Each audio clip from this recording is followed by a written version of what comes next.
Hey y'all, welcome back to my channel. It's Cherika Brown, of course. We're on another episode of Cherika Be Talking, because I be talking. I figure I just sit right here and make good use of my time while I'm waiting in line for this car wash. And I was just thinking, I was talking to my mom the other day. I was like, I made the video, if y'all haven't checked it out yet, on just the power in accepting rejection.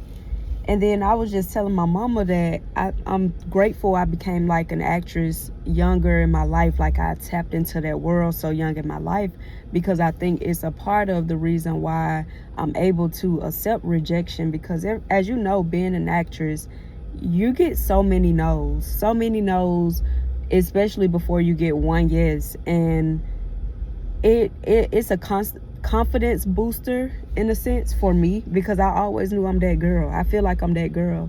I honestly feel like can't nobody out-act me. Every time I watch TV, I'm just like, this gotta be because these folks know somebody, because these folks not seeing me when it comes to talent.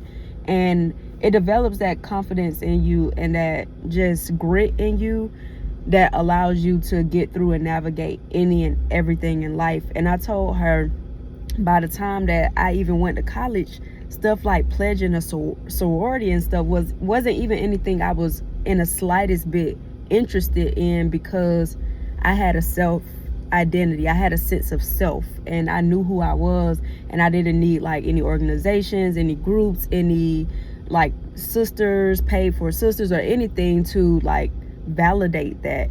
And that's no like shade or anything to the people who find they way through those type of organizations. But I thought about this just because I was just seeing it's that season where people are pledging, and my best friend was making a joke. She messaged me like, why are we 30 and people still pledging, or something like that. And I was like, what? Not you seeing people pledging on your timeline or whatnot.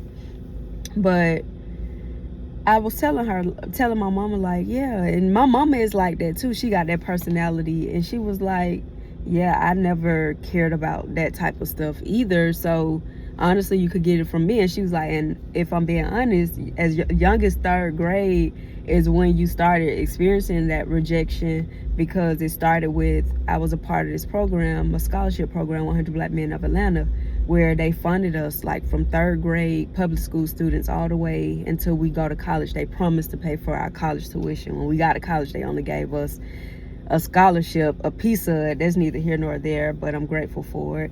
And I got rejected from that basically because of an income situation where my parents made over the income price that the other kids who were getting the scholarship parents made. But I didn't understand. I just understood that my friends all got something that I did not get. And when the founder of it, or whatever, the president at the time, he found out I was so devastated, he actually called me back in, and he actually fought for me to actually get on the board and said, no, we need people like this young lady a part of this scholarship program. And I was one of very few that ended up going all the way through with the program, going to college, keeping in contact with them. All throughout my 4 years, I got my scholarship from them. So it's like the fight that he put up for me really did pay off, because I got that grit in me. And my mom was like, also in third grade, one of my favorite teachers, I even talk to her now, she sent me money for my 30th birthday.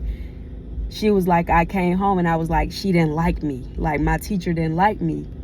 My mama said, so she talked with her or whatever, and she was like, actually, I like her a lot. And my third grade teacher, she went off to school. She was an AKA like in college and stuff, and all throughout elementary, they was like putting that stuff in us to want to pledge and, you know, do all that stuff. But she was telling her, like, she told my mom, I actually like her a lot, and that's why I treat her the way I treat her, because I can't show her that favoritism, because the favoritism that she got shown when she was a child hindered her. And she said by the time she went to college, because she was known for being her mom's daughter, her mom was popular in the community or whatever, and when she was devastated when she went to college to find out nobody knew her or her mom. And she was like, she didn't want me to have that same experience. So she told me no to a lot of things, and she didn't allow me to do a lot of things, because she was like, she needs to hear this early on in life, because I wish I would have. And I was like, wow, I didn't know that probably shaped me too. But a lot of times I just see how as grown women and grown adults, the things that I think are so minor or minute or just so irrelevant, people will be so devastated if they don't get it, if they're not recognized. I have a job as well that I work here and there, and I was recognized for, it's a major technology company that I was working for, and I was recognized for like one of these big awards that they give out, and people were like messaging me, like I didn't even know what was going on. And I've seen these type of emails all throughout my career with that company at the time. I seen it all the time, and I never knew what it was for. I got recognized for it, and I still cannot tell you what it's for. I just know everybody was giving me kudos.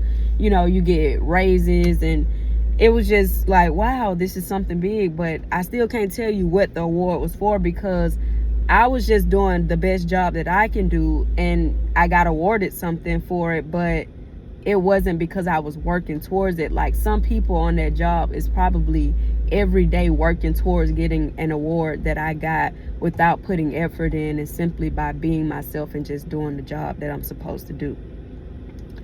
And I say this because it made me think of my middle school principal.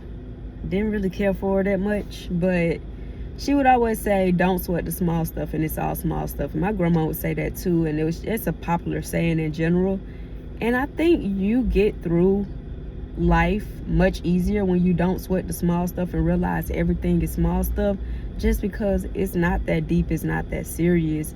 And when you learn to stop seeking validation from the outside world, and you just develop this internal confidence where you don't need or seek validation, there's so much power in that, because you don't let other people dictate who you are. You know who you are, you know whose you are, and you don't need labels and titles and all of these things that you pack up and rack up and stack up to feel like you are important in life. You just know you are important and that you are here for a reason. And you have to find what makes you happy truly on the inside, because if you find what makes you truly happy, you won't be trying to chase things and titles and, things for accolades. And I think that's so important in your life journey, just figuring out who you are, what you truly like, and what you really want to do here. I'm just looking because I'm sorry, y'all, my mind went blank because I see they say cash only. I got to make sure I got some cash on me. But y'all know I'll be back because I'll be talking. Peace.